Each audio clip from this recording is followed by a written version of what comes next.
excuse me sir. Aning Yes, sir. bawal daw magkuhan diri sir bay maginana kay kalas mo na sa kuryente dako kay bayaran. Pwede man tayo maginana pero magmulta gyud mo sir. Ha? Saan lugar na ko ni sir? Asa lugar magburot ni sir? No. Wala ko kabalo, ikaw rin pangitang i-discard na sir kay dili man akong trabaho. Wala din nilabot din ako. Wala nilabot, sir, ba? Decorator magud mi. Saan man mo ni pagburot ka ron? Wala po ko kabalo sir, gisugo ra po ko sa manager sir nga pakuan lagi sir kay dako magikaltas mo gud ni si kuryente sir.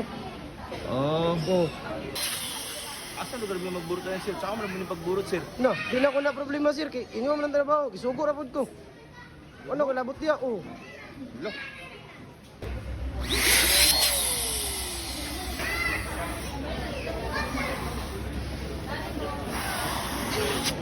Kapuya ni nga trabaho. Uy, sa ba ni diri nga venue nga di pa di pwede magburot diri sa balon.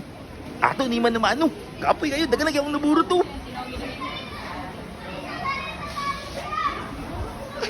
Tsaba ka.